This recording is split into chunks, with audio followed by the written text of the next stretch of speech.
Welcome to the SEEP Network's first digital workshop of 2022, and welcome to 2022. We are glad that you are joining us today. Happy New Year, and Happy New Year to our panel of clergy associates from around the country. We have folks spread from the West Coast to the East Coast, and we are really excited to hear from them in their conversation about what life has been like.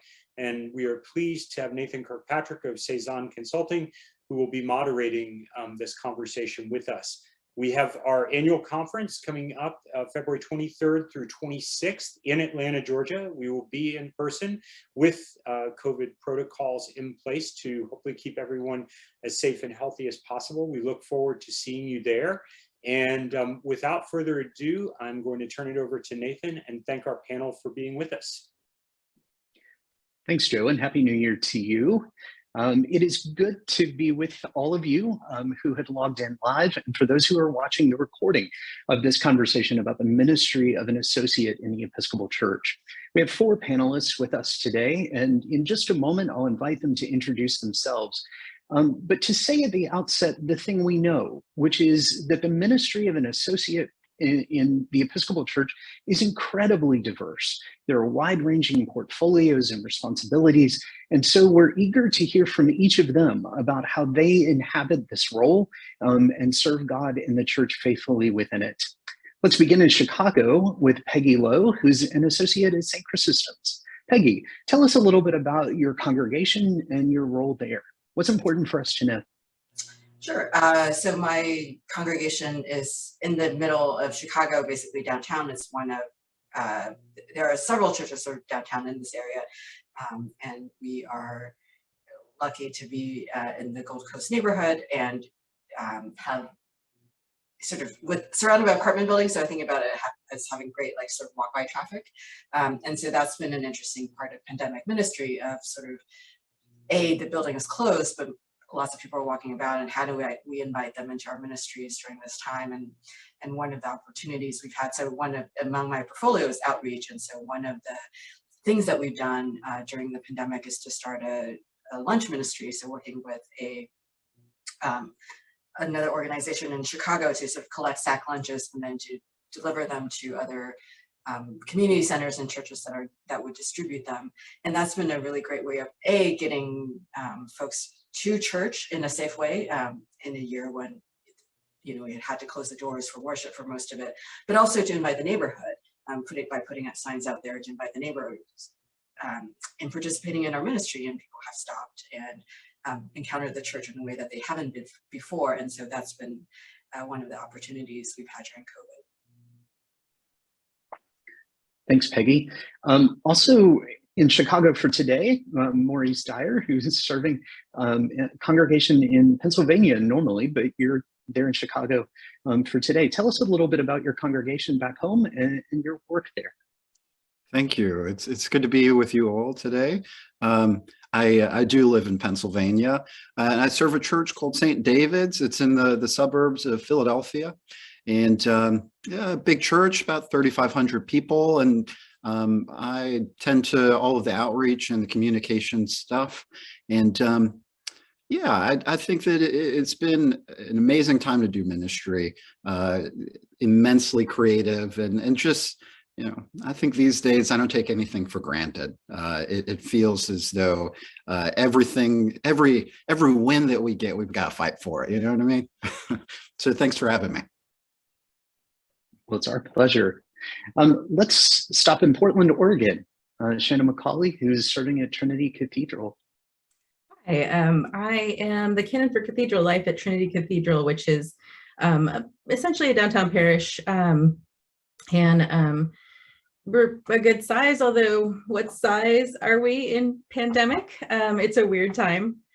We have been able to really like everyone, grow our online presence in this time. So my portfolio is really about membership, about relationship building, and so we're looking at the online congregation and who they are and how we incorporate them into our congregation, and then also the pandemic has kind of made us all socially weird, and we don't know how to interact with the masks and all that. And I certainly feel that of myself. So maybe this is all projection, but part of what I'm really trying to focus on right now is how to bring people back safely and reconnect, because I think people are really lonely right now. Thank you. All of you are naming themes that we'll come back to again and again in this conversation about the challenges and the opportunities for ministry in this season. So interesting to hear from you. Andrew Kryzak, let's head to Washington, D.C. Thank you, Nathan. Yeah, I'm Andrew Kryzak. I'm the Associate Rector of Christ Church in Georgetown.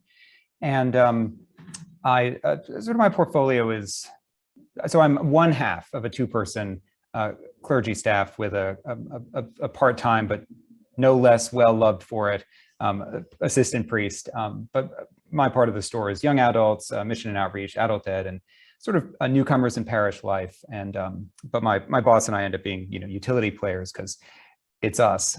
I think one of the things that we've seen during the pandemic, and especially in the past past several months when the Washington guidelines have allowed us to actually reopen the doors and to have people in church, is that there have actually been quite a few new people who have, through digital means, found us, if not sought us out, and have started sort of coming through the door. And so one of the things that we found is that there are some sort of longtime members of the congregation who have, as they've come back into the church, been startled to see a very different set of faces among their number in the pews. And that is a cause, not I think for terrible concern and consternation, but it does sort of enhance the sense of dislocation that people have had during the pandemic as the makeup of this congregation has changed. So that's sort of, as much as I echo what my colleagues have said about the challenges of this time, the kind of changing face of the parish in a COVID season is one of the things that we are sort of working our way through. Thanks, Andrew.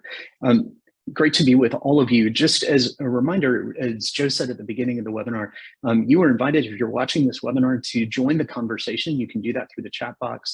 And we look forward to bringing your questions, comments, and observations to this conversation today.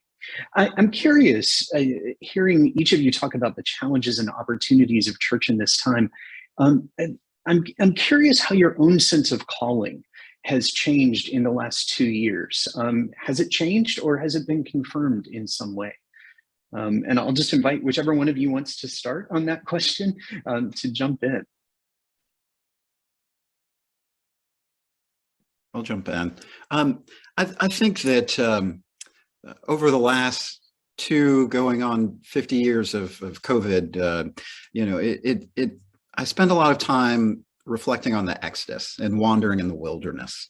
And I think about, Moses and being called by God to do some work, but never having a firm sense of the direction that everybody's heading in. And I think about, there's highs and lows, truly. It's confusing. But I think where I take example is the sense of faithfulness. It's like, okay, God, I don't know where I'm going. I'm just going to be faithful to the community that you've placed me in, and faithful to the people and to the ministry that we're doing together. And so I'll say that it's been confirmed. Not that it's not been challenged, but it has been confirmed. Yeah, I'll jump in. I have made a big move during COVID. So I've been in my position for just over a year now, a couple days over a year. And I came from a really tiny mission parish, or a mission in the area, but rural. So I've gone from small and rural to big and urban. So that's been an interesting move. And so I guess I've always sort of seen the church, the big sweet spot for the church is community, or one of them, community and Jesus, right? Putting all of that together. And so I see that more important right now, and an opportunity to be more creative, because you can't just invite people for a potluck right now. So how do we do community in a way that we've not done it before, but also in a way that we've done it before. It's a really cool time to be thinking about call.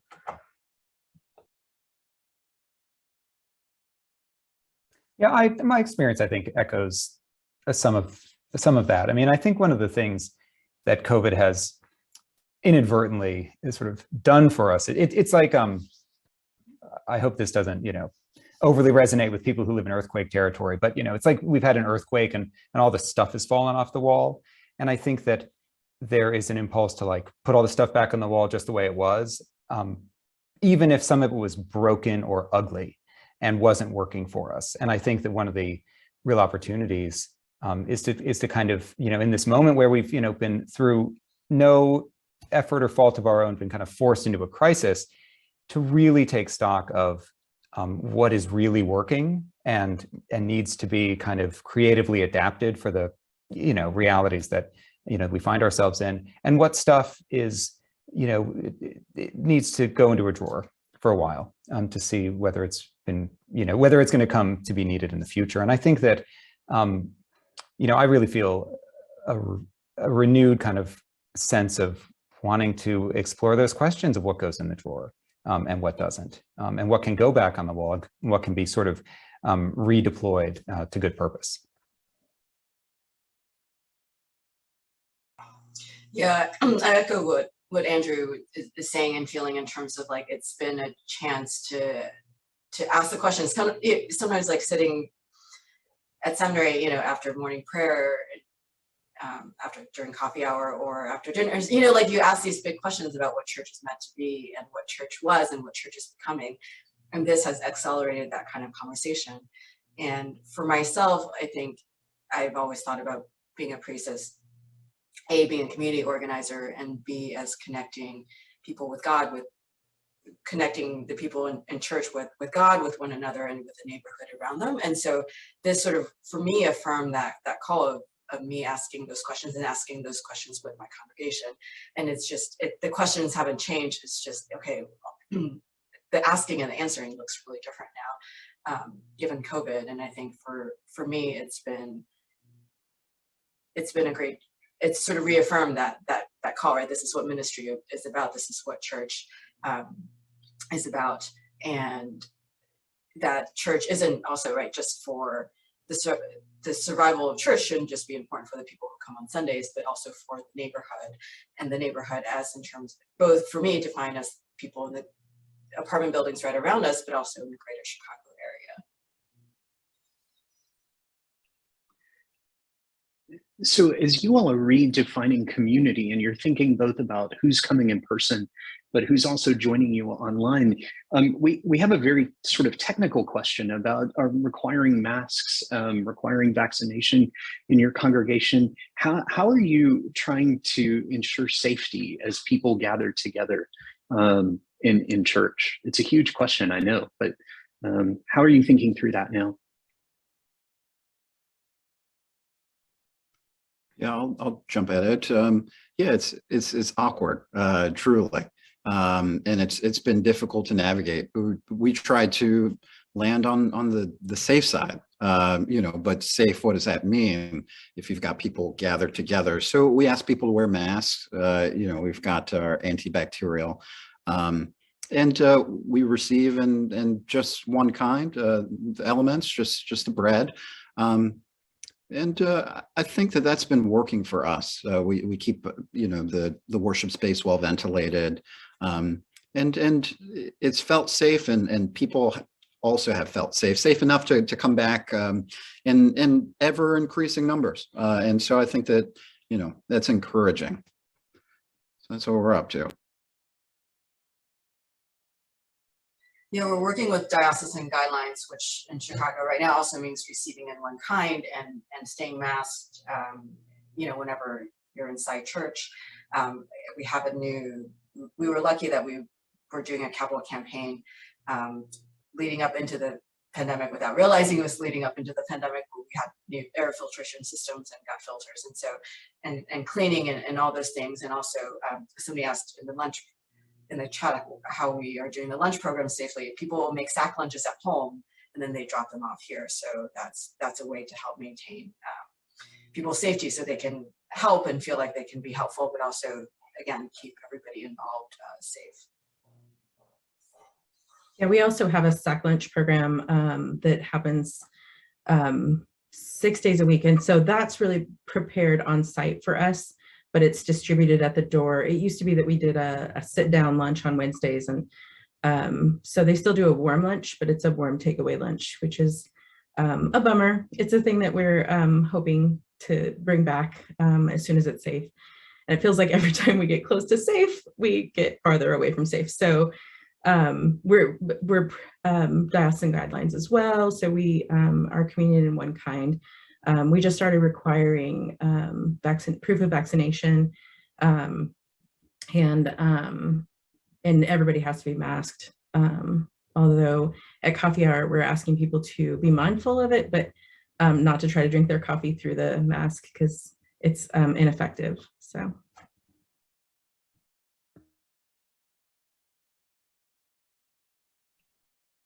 Andrew, how about you all? What are you doing at Christ Church? We've been really pretty fortunate to have really clear guidance from the District of Columbia about sort of what we can and can't do. And I know that I assume many people will have read Elizabeth Felicetti's piece in The Atlantic about the kind of perils of doing that south of the James River in Richmond, where there isn't as much guidance. And, I think that, again, I realize not everyone's in this position, but we have been fortunate that Washington has been pretty cautious as these things go, and that we've been able to say we're doing the maximum we're doing everything that's required and everything that's recommended. And so that allows us to answer the question in more detail, yes, we have masks. No, we don't check vaccinations at the door. There is a kind of threshold beyond which you're actually sort of asking your ushers to kind of act as bouncers, which isn't something I'd want to ask them to do. It's not something I'd want to do. And I think that this is a high mask city. So, and we're required to have masks, and it's a pretty highly vaccinated city. Actually, I'm sure that Washington's numbers are not representative of how vaccinated it is, because I know a ton of people early in the pandemic left the district to go get their vaccine. So I think that, we're pretty comfortable with the people who are sitting in our pews, and we're required to have masks on at this stage. And the district is very good about, updating that as the health conditions dictate. But I'm really grateful for it, because I'm not a health expert, right? It's like, I'm not the fire department. I rely on what the fire marshal tells me. And in Washington, we're able to rely on what the DC health department tells us to do. And that, I think, allows everyone to feel comfortable, because it also, the decision is being made by a competent authority, which I am not. So we're grateful for them. So one of the gifts, of course, of being an associate is that you're not alone in ministry. You have a professional colleague there, at least somehow under the same roof, or at least sharing some of the same responsibilities that you do. I'm curious how the pandemic has shifted your relationship with your rector or dean. How is it that your work and your work together has changed, perhaps, across the months of either distancing or even being in the same building, but having this additional complication in your working relationship?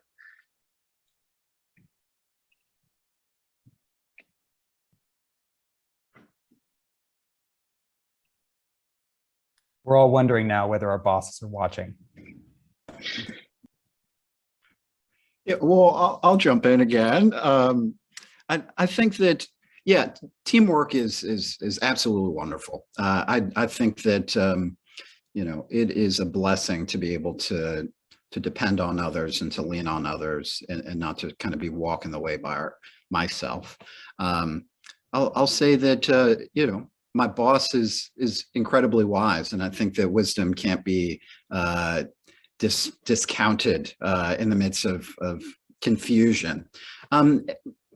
But at the same time, he's allowed me some space to grow and to try new things. And I'm always behind the camera, in front of the camera, and and so it's created a new space for some trust to be built. And I think that that's what teamwork is about, is how do we equip people to do what they do well in order to preach the gospel or to build ministry. Yeah, for me, it's I live by myself in my apartment, and my boss has a wife, 3 kids, and 2 dogs. And the emphasis on the 3 kids, so he's juggling with a lot more during the pandemic in that sense than I am, and I'm trying to figure out how to channel my energy while being sort of by myself in this new city. And so I've taken on more, given our respective bandwidths, I've taken on more things. For example, formation was the thing that we added to my portfolio during the pandemic. And at the same time, he's been a really great balance in terms of like, okay, yes, yes, you have this time and you might want to do a lot of things, and you should remember to take care of yourself and have a kind of a friend share the term with me, work-life harmony, not work-life balance, but work-life harmony. And so, which I really love. And so have been, sort of similar to what Maurice was saying, really finding and looking for opportunities, because I'm looking at the parish in a different way than he is, and engaging with it on a different level than he is in this time. And so, and he's been wonderfully supportive when I've said, what about let's do this or that. And really working collaboratively with him to figure out, okay, what do we do now? What do we do next? What do things look like? And so that's been a really great learning opportunity to maybe take on a little bit more during the pandemic than in terms of realms than I would have otherwise.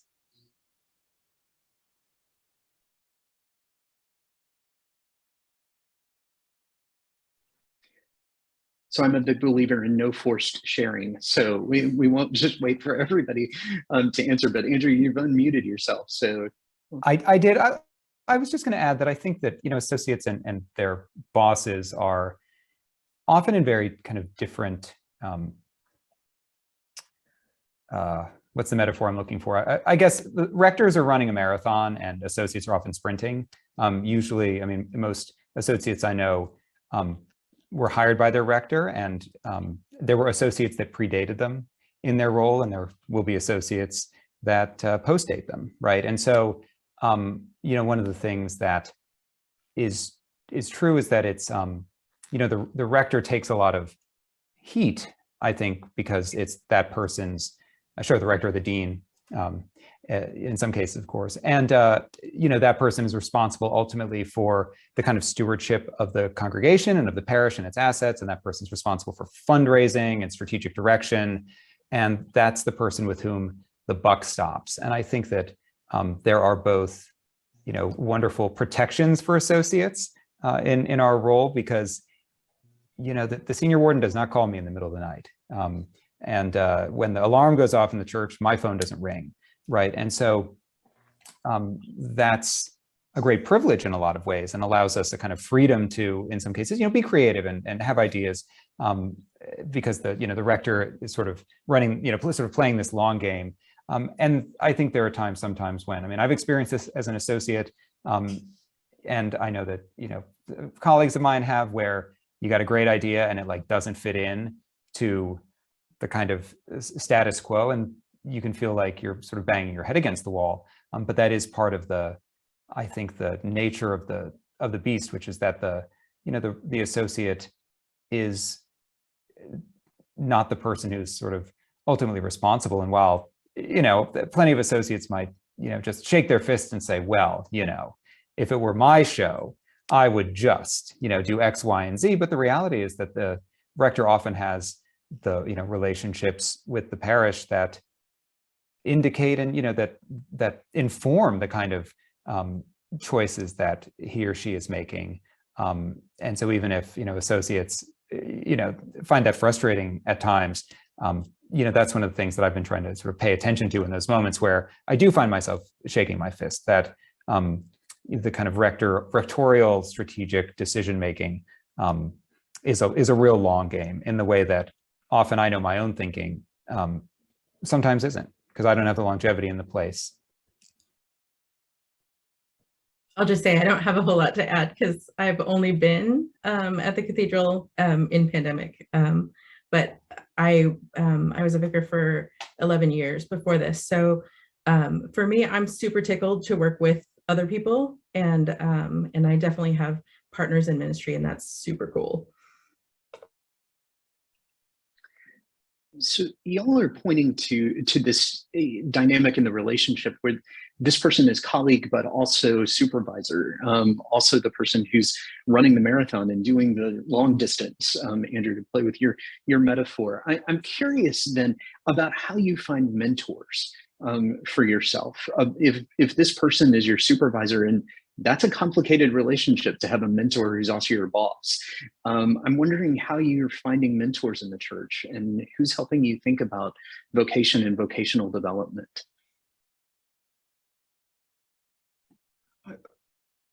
I don't want to, yeah, please. Yeah, well, in Chicago, I've been really lucky that with the Fresh Start program, I'm also assigned a mentor who is in the diocese, but who's not my priest, who's not my rector. And so that's been really great to have another person who is a rector in the church, and she's been an associate before. And so to have her perspective during COVID has been really helpful. And also to reach out to, previous supervisors and mentors I've had, during seminary to say, and the other piece that's been really important for me is to have other associates, to have a group of other associates that I can bounce things off of. I think, as Andrew said, that he's identified sort of dynamics that are just part and parcel of the relationship between associates and their rectors. And there's also things that COVID might spur or, bring up for people that aren't, they don't normally behave that way, or this isn't the way the relationship normally looks like. And so it's been really helpful to talk to other associates. And there's been a group we asked at last year's SEEP conference, are you interested in being able to talk to other associates during this time? And we've gathered sort of every 6 weeks since then. And that's been really helpful, that every time somebody shares almost like a case study of sort of what they're going through, and then ask for feedback. And that's been just hugely valuable in this time, because to have that almost check of like, does this look right? Am I crazy? Or, where can we start sort of solving the problem, or where is, how are you dealing with this? Is this normal? And it's been really wonderful and helpful to have a group of people like that.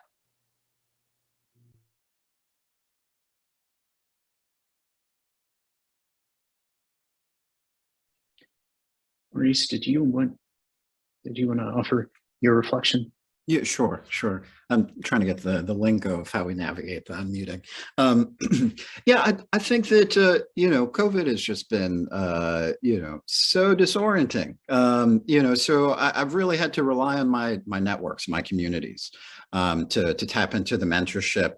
And I think that a huge piece of the mentorship is the support, like you're talking about, Peggy, is, where do we go to bounce off ideas? And so sometimes this is not in the traditional places. I do have Pennsylvania, Diocese of Pennsylvania too has a Fresh Start program, and I've got several mentors, several people that I just, call down the list like, hey, please just help me think through this thing.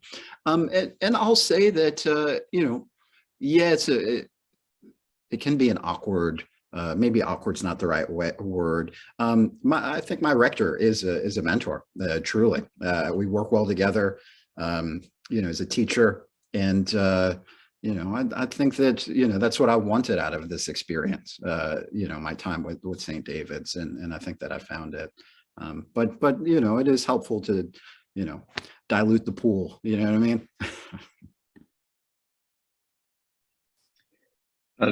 One person watching reminds us that spiritual directors are also incredibly valuable to help us along the way. One of the things that we've heard a lot about are the mental health challenges, not only for our congregants, but also for clergy during this season. And I'm curious what you're doing for yourself. And what have you put in place perhaps as a congregation to support one another during this time?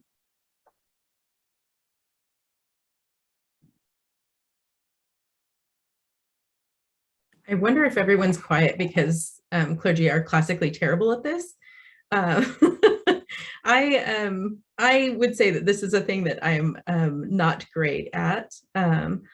And I think it's really useful to have a community of people reminding us constantly to take care of ourselves, to be thoughtful and mindful, and that really, I feel like I get this from the people that I'm on staff with, but also from our parishioners, just to recognize that this is a really stressful time, and that everything is more tiring. We had a conversation about this as a staff yesterday about how everyone's really tired, and is it tired because we're doing more things, or is it tired because we're doing all the things plus pandemic, or like what's the balance there? What's happening, and how do we?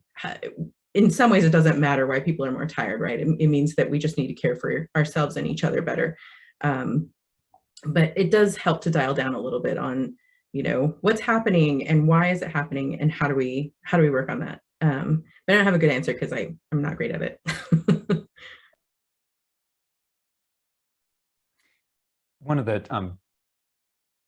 challenges I was sort of obliquely, my boss and I were we sort of wandered into in a conversation we were having on Tuesday, is that it's hard to know what's going well and what isn't, because the traditional sort of metrics that we use to decide whether things are going well don't work, right? I just did the parochial report statistics from the parish register earlier today, and we have an asterisk next to last year's numbers, of course, because only data through March 8th was required, and and so statistics that we sort of yoke ourselves to tell us whether we're doing a good job as far as attendance and obviously always money are not necessarily good barometers of whether we're doing a good job, and whether we can go home at the end of the day and say this was a good day, right? We've done something today. This has been good, and whether that's a Tuesday or a Sunday, I think the challenges are the same. And so just to say that out loud, to say, well, some things are going well, we think, some things are not going well, we think, but it's not actually clear is very kind of freeing, because I know that it's been some of the colleagues I talked to, I know there's some frustration around this sense that everything has fallen apart because of COVID, and in some ways that's true, but there are kind of, I think, signs of brightness and signs of hope, some of which we've talked about. And so just acknowledging that we are all a little bit untethered from the ways in which we allow ourselves to kind of sleep easy at night is a real, I think, step in a positive direction as far as like mental health is concerned. And I'm cheating a little bit because this was, I just, before this we had the regular meeting with a couple of other associates, and we were talking about this, and that, and tapping into somebody's comment about spiritual directors, that one of the conversations I've had with my spiritual director during these times is that, like, what does my prayer life look like in this season?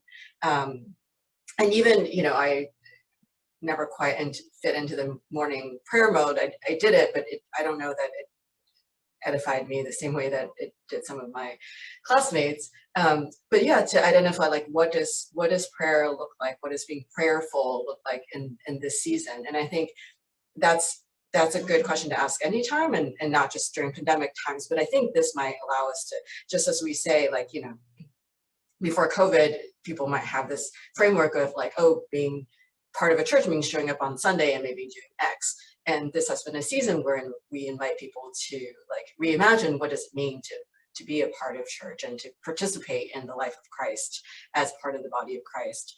Other folks in the earlier conversation also mentioned, the importance of taking care of our bodies in this season as part of our spiritual care and spiritual practice. It's easy to fall into sort of, separating the mind and the body, but it is really important. And so I think for me, my walks have been prayerful. People mentioned holding pets and taking deep breaths, or holding babies and taking deep breaths. Like, those can be deeply spiritual practices and a good, and be able to count that toward our self-care instead of feeling that that's like a selfish thing to do, but to say like, no, this is actually a really essential part of my self-care is important. And then the last bit, I'll also just share that I think the importance of Sabbath has been reaffirmed for me in this season. And thinking, again, in connection with the idea of self-care and spiritual practice and being prayerful of Sabbath, of not just being about things that I don't do and like checking work email, but things that I do, like how am I paying attention to God's creation and interacting with God and really setting this time aside for God and not just for sitting on the couch and watching Netflix, which is an important part of self-care, but balancing all that. Truly, Netflix has been a savior, truly. But I'll say that, I was talking to a friend about, the kind of necessity of setting a routine, when everything else is chaotic, just, and a self-care routine I found to be really helpful. It just, I've got my marks throughout the week that I might not know where, what next week's going to bring, but I know that I'm going to hit all my marks throughout the week. That's just going to help keep me grounded. And I think another thing for self-care, mental health is just been to, is storytelling, finding spaces where I can talk, where I can listen. And I think the more that I've been able to do that and have heard others able to do that, I think there's just this deep sense of resonance and just likeness, like, okay, I'm not the only person that's experiencing X, Y, and Z. Sometimes it's misery loves company, but other times it's, we can be more constructive than that. Yeah.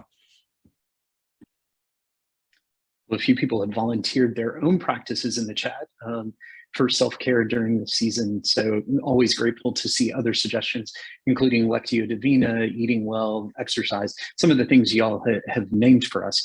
I know I was working with one congregation that actually brought in an organizational psychologist to meet with the staff monthly to just talk through the psychological and spiritual health dimensions of this season. So I'm grateful for the suggestions you all have around this.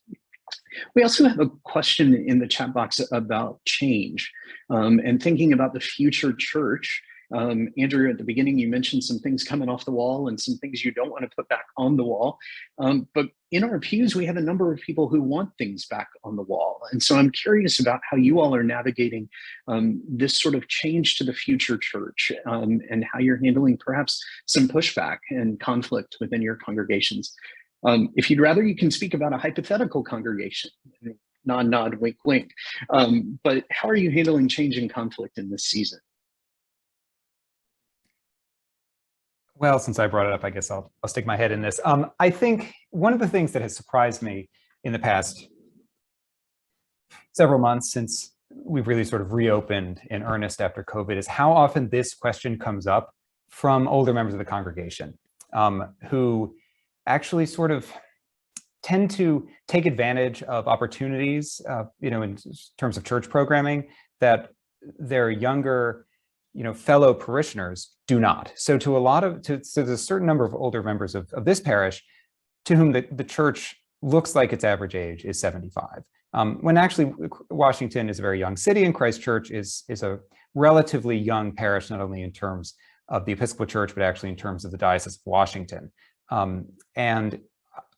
But because some of our older members don't always see that, they're actually asking the same questions.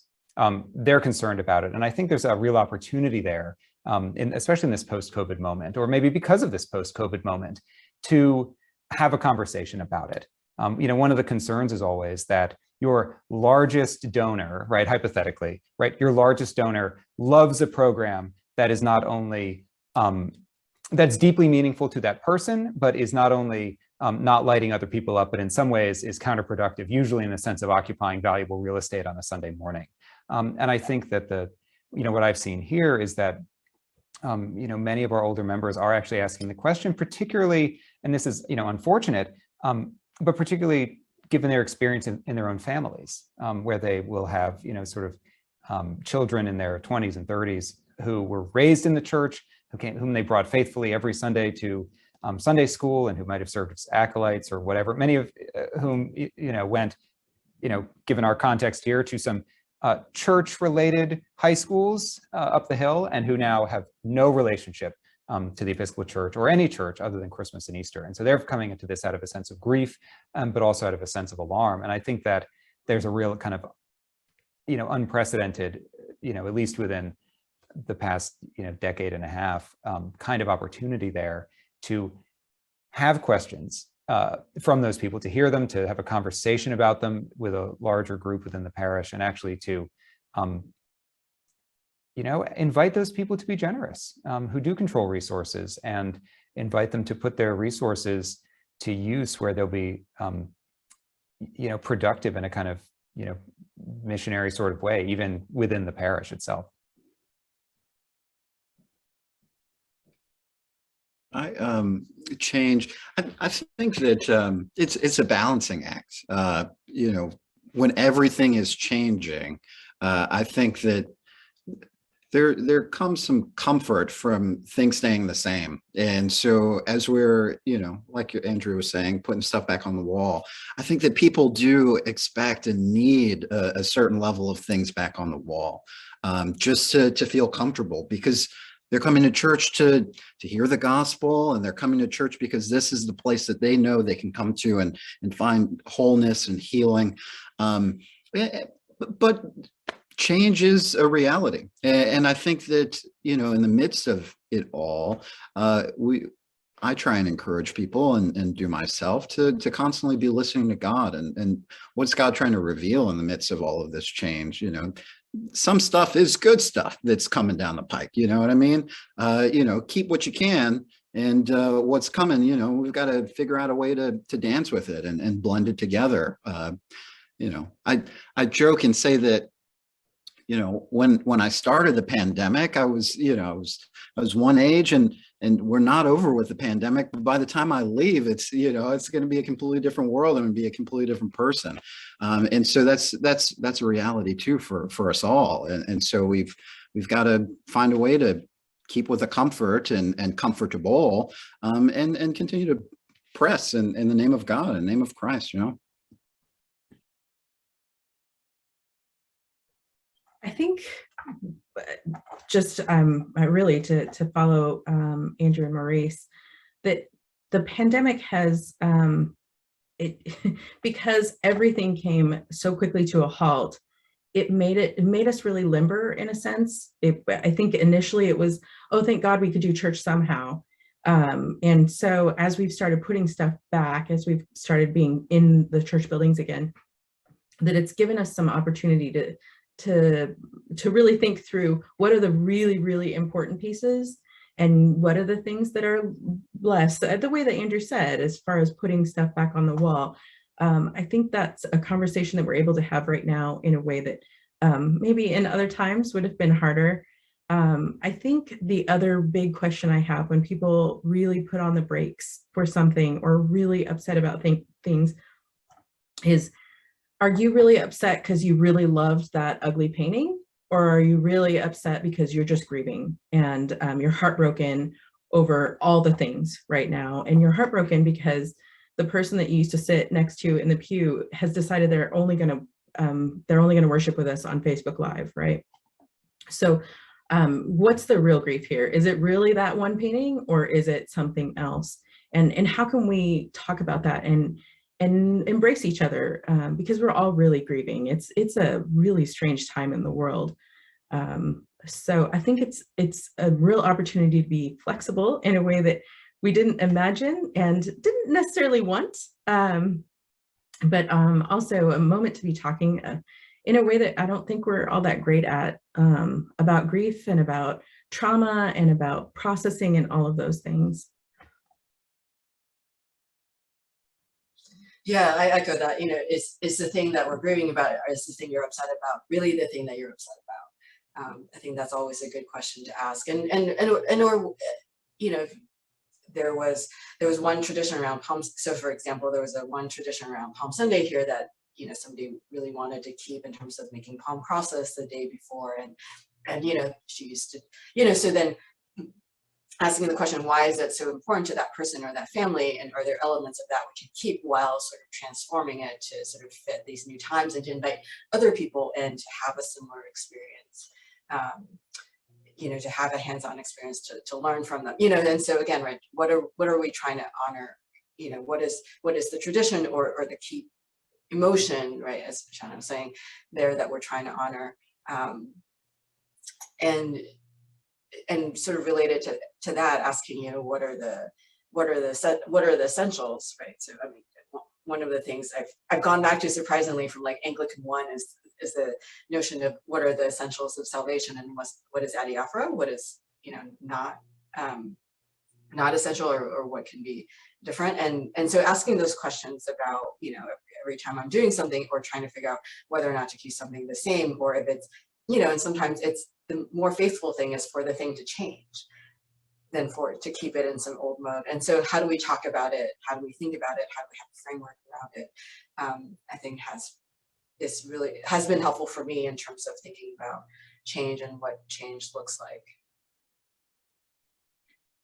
So we have a couple of people who have asked questions in the chat about sort of hybrid church. And is this the mode for us indefinitely? Are you all planning in your congregations to stay with this for the sort of long haul? And then related to that, how are you working to integrate those people who only join online into the life of the parish? I know some of you have already mentioned that, but there's real interest in actually the wisdom you have on that question. I think in terms of the hybrid stuff, I think the church has always been a gathering place for storytellers. We tell, a handful of stories really, really well. And, we've got an opportunity to continue to do that. And so I think that, my experience and what I've noticed with the way that people engage with our social medias and our online presence is they love our abilities to tell stories, and they love to still be able to see themselves, their life caught up in the life of Christ and the community of the saints, And so I think if we have the capacity, we've got to. I think somebody was keeping track of it, and someone has watched our live stream in every state except, I think it was South Dakota, and so like what other time of the world, do we have this opportunity? And, folks that have retired to a different place, being able to reconnect, with their church. And I think it's brought a lot of beautiful things. And so for me, it's about the storytelling. How well can we tell stories? And I think the more that people are able to see themselves, the more they'll feel. To your point about integration, when we opened back up our doors, we saw new people too. And it was just like, well, it's lovely to meet you. And it's like, well, I feel like I know you really well because, we've been keeping track. And I think it's a beautiful thing. If this is not go to the ends of the world and preach the gospel, I don't know what is. Yeah, I think you're absolutely right. It's really a really cool opportunity to engage with people in various places. I don't think it makes sense for all of the church to maintain hybrid, because I think it's a really big and taxing thing for a lot of parishes. We have invested a lot financially and energy-wise into all the ways that we can be hybrid and staff-wise and otherwise. And so I think that is where we will be forever. It's allowed us some really interesting opportunities to be the cathedral of the diocese. So we're able to share in some education and catechesis. So there's some really cool stuff that enables.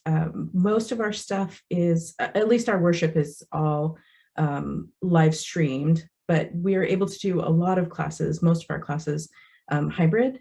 And that really offers us some interesting ways to engage with people, especially folks who were not able to come to church anymore because physically or transportationally, or because they're caring for spouses that really needed constant care.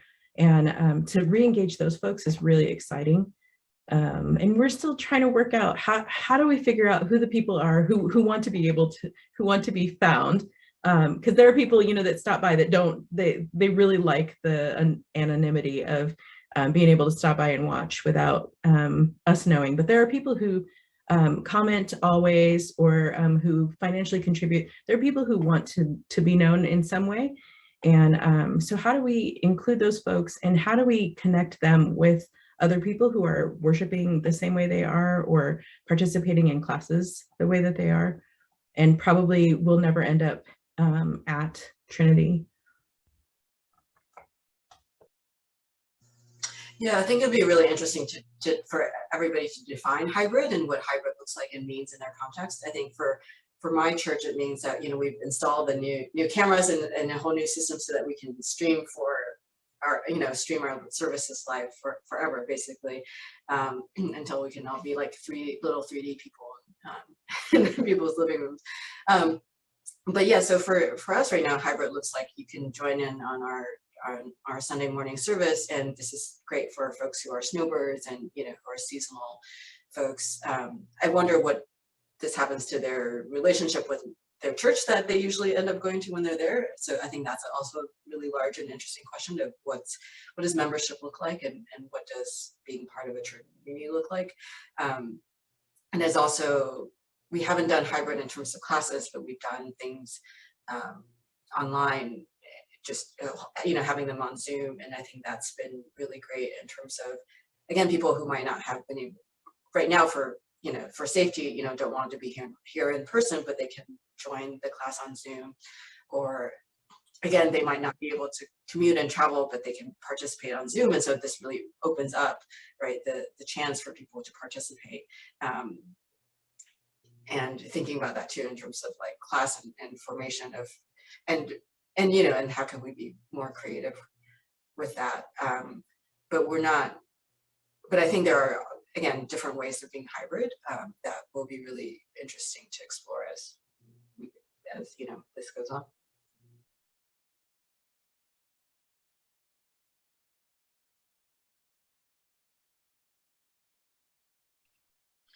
So Peggy, you raised the question. I'm curious how you all define hybrid.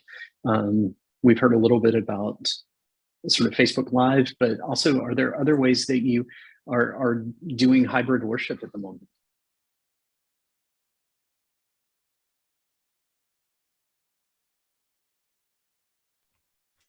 I wonder if some of the ways that, you know, pre-COVID, some of the ways that we've been keeping in touch with people, we would continue to consider that hybrid. I think that hybrid is, you know, really anything that's not in person, you know, any way that I'm communicating with you. And so, yeah, that's probably how I would define it.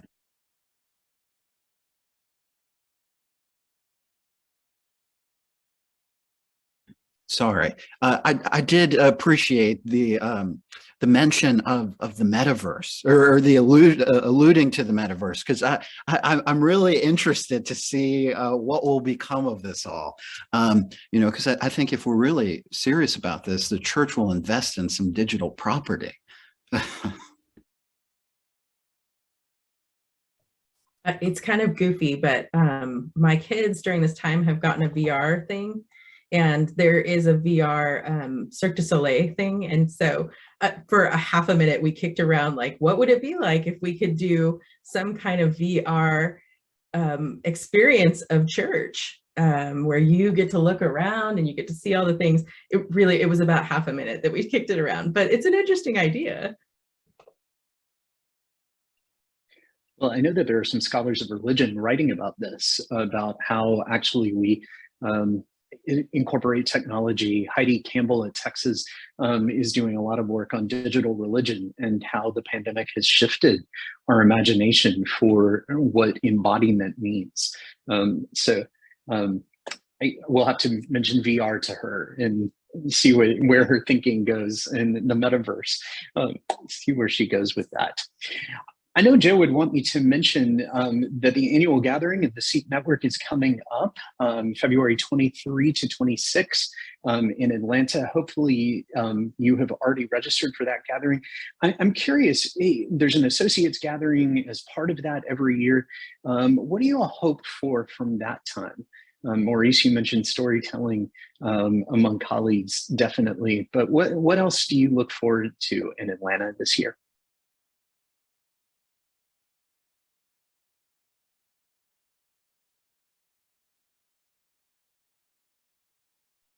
I think, sort of some of the questions in the chat have brought up, best practices. What are you doing and how are you solving this problem?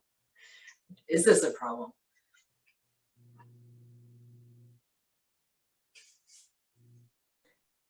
There was a comment, much earlier, or a question in the chat much earlier about the kind of autonomy that associates have or perceive that they don't have in their work. And I think, one of the challenges of the associate role is, relationship management, because a lot depends on the rector and the rest of the staff. I mean, associates are a kind of canonical anomaly, right? We're sort of not imagined by the Constitution and canons, really. And so there's actually a great deal of variability in these experiences. And so actually, it's just sitting down with other people and saying, okay, right, and this is a kind of add-on to the storytelling. Let's share let's share stories with one another, and then kind of talk about how to think through particular challenges that are part and parcel of this particular kind of role. Doing that in a community of people who know those challenges intimately.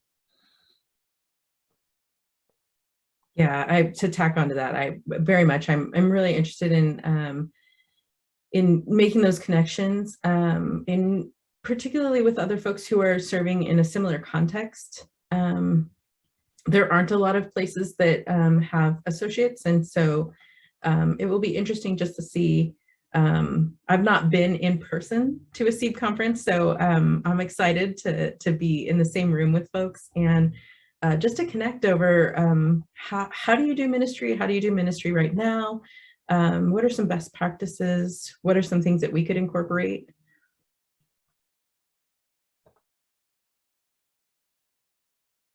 And I know that we're all very much looking forward to the thank you dinner that Joe's going to take us all out to for having done this panel. So Joe, thank you in advance. That's really, really, really generous and lovely. Andrew, I'll make sure you get your invitation to that. Yes, dinner. Thank you. And Joe has said ha ha into the chat. Well, I look forward to seeing you all in Atlanta in a little bit over a month's time. And thank you for this conversation. For those who joined us live, we're grateful for your presence. You can be in touch with any of our panelists in their parishes through their email, but also you can be in touch with the SEEP network through the evaluation that Joe posted a link to in the chat. And you can let Joe and colleagues know if there are other topics for webinars that you would find particularly helpful. As always, SEEP wants to resource you and your ministry wherever you are and whatever the challenges and opportunities you find before you. Thanks to our panel. It's great to see you all, and we'll see you in Atlanta.